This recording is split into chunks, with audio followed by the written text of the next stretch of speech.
Have you ever thought about starting your own independent franchise or your own independent business? Well, if so, I'm sure you already know this, but choosing the right funding option or the right funding strategies in some cases can either make or break your business success. And that's why I've decided to bring in one of the top or leading small business funding experts, Dan Pace. Dan is the founder and chief operating officer of First Financial. Now, Dan and his wife, Cindy, run an incredible funding team over at First Financial. So let's dive in. So, Dan Pace, welcome to Business Opportunity of the Week. How are you, my man? Thank you. I'm wonderful, John. It's always a pleasure to see you. I wish it was in person so we could hug a little bit, but this is just as good. Uh, I do appreciate the opportunity to be here. Uh, Excellent. it is a great time in the industry. The franchise world is a booming, as you know, and financing is doing just as well. So I appreciate the opportunity. And I'll take just a few minutes briefly to explain First Financial. Uh, we have some slides that are up. But we established this business 26 years ago. It's going to be 26 here shortly, the first of the year, with the basis of putting and helping people get into the small business world. I myself have been a franchisee. So many, many moons ago, I don't want to go back how old I am. I just don't want to do that. But I was in the fitness industry. I chose that path, and we had franchises in that arena. And I saw how difficult it was to acquire financing. You had a company that might want to do your leasing. You had another company that might want to do the construction for you. Then you had to get somebody else to get working capital from. Then I needed FF&E. So it became this vicious circle. And I sit down and I said, there's got to be another way. And that's when I started exploring the SBA directly. At that time, I was actually working in the banking industry. So I knew the programs were there, but it wasn't really in the forefront back in the let's call it the early 80s. Okay. It was there, but it wasn't there. And franchising really wasn't what it is today. So I said, there's got to be an avenue to help small business people. And that's what I enjoy. I enjoy putting people in business. I think it's exciting. I think it's wonderful for people to be able to support and have their own business to run. So with that being said, I started this company. And we started out small, doing very little loans, $50,000, $100,000. Then it went to 200. Then it went to 500. Then it went to millions of dollars in loans. First Financial annually does pretty close to 200 million a year in funded transactions. Wow. By funded, John, I mean, we're actually put the money out. The people are out there. The people are in business. They're doing construction, whatever it may be. And, we're not this huge company, but we're the company that cares. That's the best way I can say it. All my staff are ex-banking folks or from the accounting world or any types of the financial world. So we understand and we talk to clients daily. From franchisors, from consultants like you, John, from your group, of all these groups that are out there. So it's wonderful. So when we put this in place, it has grown and it's grown and it's grown. The SBA backs loans last year. I think it was $37 billion just in the smaller ticket type of loans. So if somebody's out there and they really want to do this is the avenue for them to look at. The Small Business Administration is in place for them. I'm just the portal for the clients through the Small Business Administration and the paperwork. But once again, that's a brief history of us. We work hard. We do the things we have to do. At this point, do you have any questions yet, John, or would you like me to roll? Yes, You tell me, my friend. I do, because I know a burning question on the part of our audience right now is why go through Dan Pace and Cindy's team at First Financial as opposed to just going through my local banker? Talk a little bit about. I know the answer to that, but Yeah, I know you know the answer because you've tried that before. You have to understand something, and there's a lot of institutions out there. Your local bank, some of them do government SBA loans, some of them do not. Very few times do you walk in your bank and they have an SBA person there. They have outside departments that run it for them. In a retail banking environment is what you're talking about. A branch is a retail. Retail knows nothing about the wholesale arena. And I'll be perfectly honest, I don't know anything about the retail side because I'm not that guy. I don't care where you have a business checking account or your credit cards. That's irrelevant to us. We're the wholesale origination side. In a lot of banks only like certain things. Some banks like restaurants, some people like automotive. First Financial, we look at every industry, be it an emerging brand to a brand with 500, 1,000, 2,000 locations. And most lending institutions don't like this word. And everybody knows it, and I know you know it. Start up businesses. They don't like startups. They want to loan money to somebody like me who's been established for 26 years, and they know they're going to get paid. Okay. So when you go to your local bank, that's what you're going to run into. And not only that, they're going to see that you have equity if you do in your home, and they're just going to want to loan you money against your home. That's not a business loan. A business loan is a loan that's given to that business entity that's set up for you to open and run the business or expand your business or to buy out a partner. But a short answer to that is exactly that. well, not only that Dan and Cindy's team focus on SMB, small, medium-sized business owners, not only do they have experts in that SBA category, whether it's the SBA Express or the SBA 7A loan or non-secured financing, unsecured financing options or Mhm. funding options, 401k rollovers, home equity lines of credit, portfolio loans. They just have access to a plethora of funding or loan products. And to boot, they're experts. I mean, absolute experts when it comes to the franchise industry. There's no bank out there, to my knowledge anyway, on the retail side that specializes in franchising. It's a different breed of cat that you want to work with that's knowledgeable about the advantages and a few disadvantages, but a lot more pros than cons to investing in a franchise. One recent study I read, Dan, indicated that 93% of franchise owners that open today will still be in business 5 years from now, as compared to only 48% of those who start an independent business will be open 5 years from now. And again, Dan and his team specialize in startups, whether it's an independent business startup and or a new franchise business startup. Okay, great, Dan. Appreciate you answering that question. And No let's problem. get your slides right back on screen. Let's tackle maybe this last page here. What do you I, got? I think that the last page is good because people ask, but the one thing I want to point out is when I talk about SBA, the Small Business Administration, I want everybody to understand that the SBA is not loaning you the money. My bank and other banks who do SBA, the money comes from them. The reason the financial institutions like SBA is the government gives us, the SBA and United States Treasury Department, give us a 75 to 85% guarantee on your loan. That's the reason we write more loans under SBA. We ask for less money down. We give more favorable terms because we have that in place.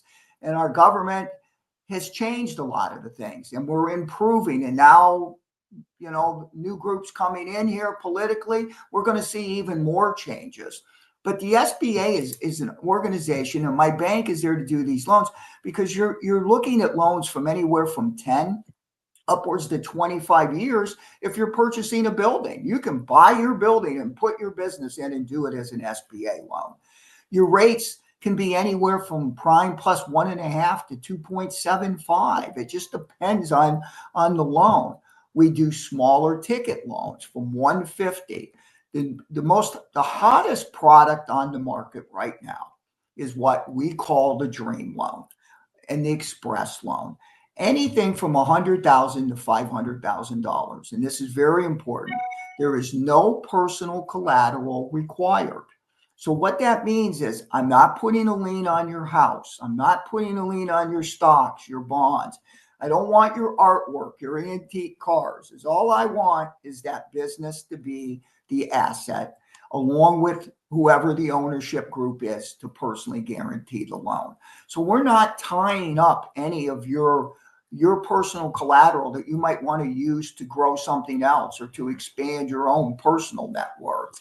So that program has just been booming and booming. But all of these things fall into place when you talk to somebody who understands SBA.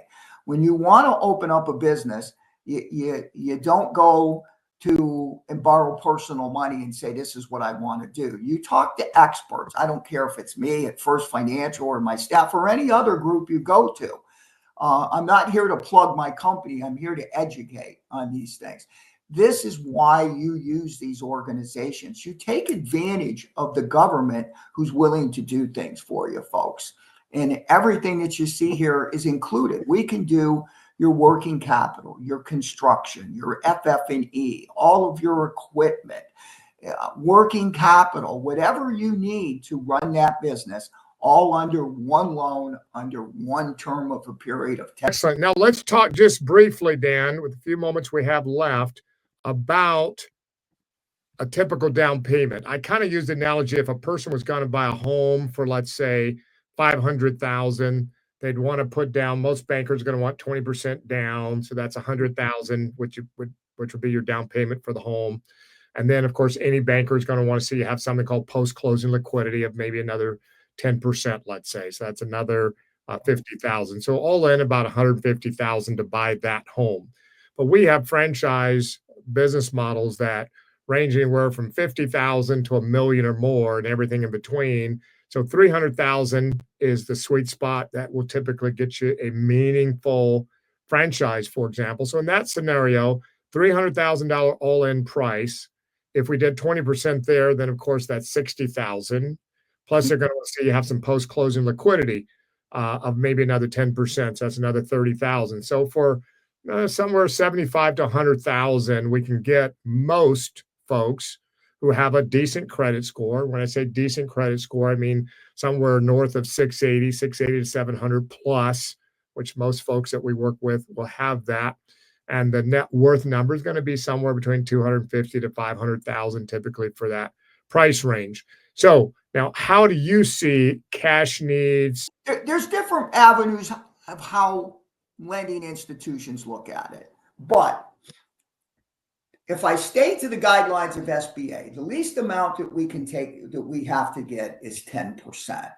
Most of the loans that we write for non-emerging brands, and I don't want to confuse your audience, but a non-emerging brand means somebody that has got 50 or more locations open, the franchisor. We're normally up to $500,000. We're going to come in with 10% down. So if it's 300,000, they're coming to the table with 30. The reason I say that is because our risk factor changes when the stronger the franchisor is, not just the client, but we look at the franchisor too. Now, our worst case scenario is the 20%, John, that you spoke about. Okay. That's where we implement that more. When we're seeing an emerging brand, they got 10 locations opened or 5 locations opened, and we don't have a lot of history to see how the payback of this brand is. That's when we try to limit our risk factor a little bit by increasing that down payment.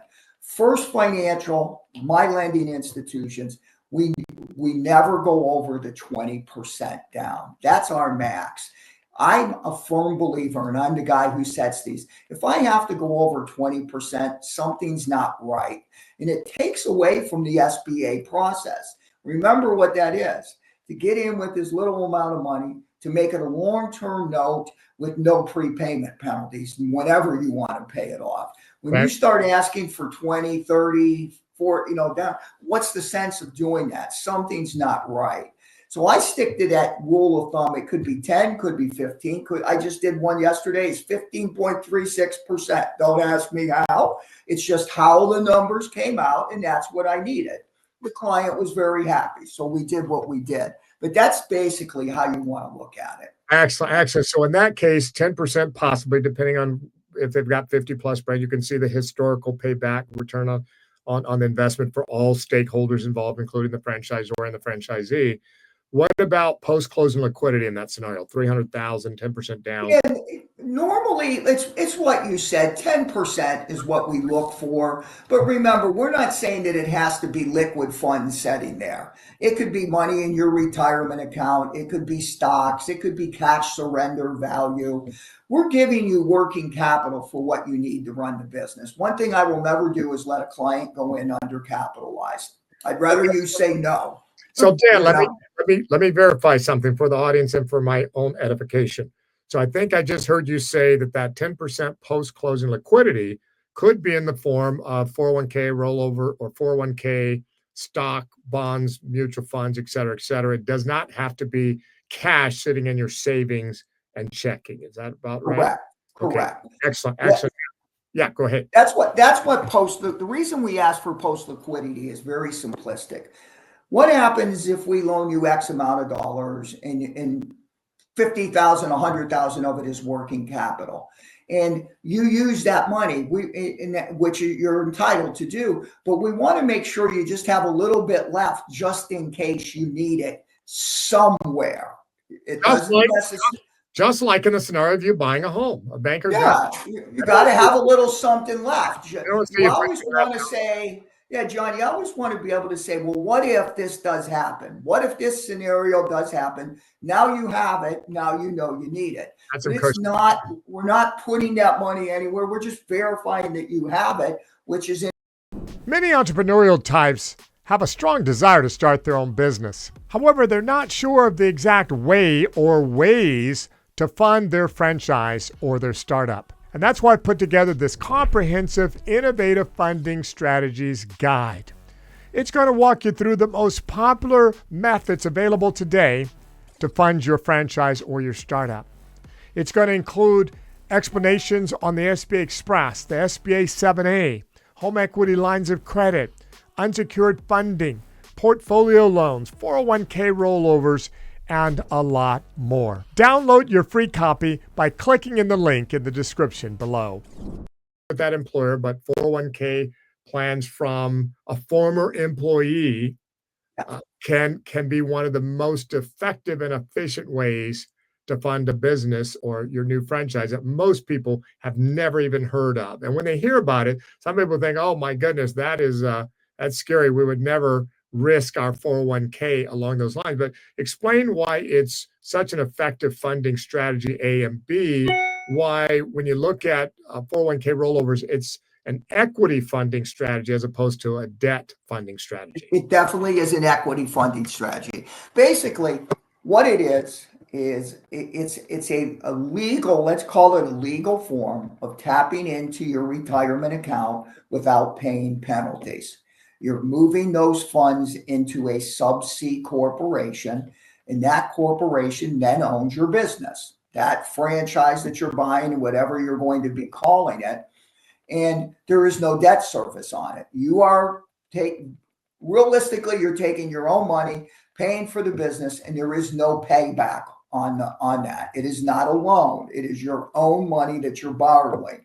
There's monthly fees involved for compliance and things of that nature, because you have to make sure that company that sub-C stays in compliance with the federal laws, so you don't have to pay penalties or early withdrawals. For us, we get people that do it. Most of the folks there's two avenues that I see people that do it.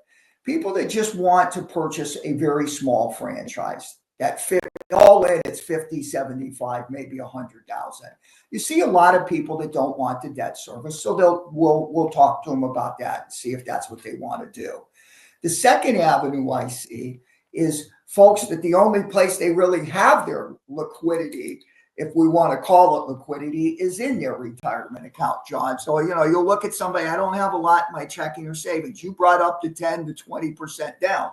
Where are they getting that $60,000 from if they only have $5,000 in their checking account or their savings account? That's when we look to that rollover process and say, listen, why don't we take the money from your retirement? We'll use that, apply that as your down payment. You'll pay your franchise his fee. We'll count that as your down payment. And there's your sub C. And that sub C then loans the money to whatever, if it's an LLC, sub S. I see a lot more of that lately than I see somebody just coming to me and saying, Dan, I want to take $500,000 out of my retirement account. Because most of the small business people that I speak to, or you refer to me, or other consultants or franchisors, most of them aren't looking for that, to take that $1 million out of their retirement account, let's say. There's so many avenues now, and with interest rates dropping, as they are, as we all know, they've dropped 0.75 basis points in the last month, you're seeing more people going back to the debt service side than they were in the equity. But you're always going to have folks that just say, I don't want any debt, Dan. That's when we set that program up. It's quick. It doesn't reflect your personal credit, doesn't reflect any of that stuff. It's what do you want to take out of that account and use that money to purchase the business where you're not paying a penalty. So as another way of putting it, Dan, they're essentially reallocating their 401k dollars instead of it being invested in mutual funds or in Alphabet, parent company of Google, or Meta, Facebook, or Tesla, or wherever they got it. They're reallocating it. Now those dollars basically can fund their new franchise startup, correct? Yeah, exactly. And it's owned and the sub C owns it. So you're not paying any tax penalties. You're not paying early withdrawals. You're not paying any of that. So now you and Cindy, though, have experts on 401k rollovers that our candidates or clients can speak with about how to set those up fully. Yes, with IRS. We actually, John, we set it right up with our DRPC group. It's our accounting firm, because you want an accountant to be able to set this up to make sure it's perfectly in a line with your state and the government, and you stay in compliance. And then we go through that process, set up the sub C, transfer all the monies over. At that point, you would reach out to your accountant or find an accountant who's aware of how to do a sub C corporation taxes. If not, then we have our group there that's willing to do it nationwide as well. Well, let me tell you, the key reason I bring this up, Dan, is for the audience to know that A, this is a strategy that most folks have never even heard of. But secondly, the guy that's interviewing you, Dan, I did this to leave corporate America back in 2012. I didn't have the liquidity. I didn't have 7,500 grand just sitting around in a separate savings account to start my own business. But I knew I had to get out of corporate America. The viewing audience, you've heard so many great ideas about how to fund your independent business or your franchise startup from Dan Pace, the founder and COO at First Financial. But there's so much more that you need to know about the franchise industry. And that's why I've recorded a number of videos, a series of videos, in fact, that goes deeper into each key topic in the franchise industry. So the video on the screen now, click that video and I'll see you there.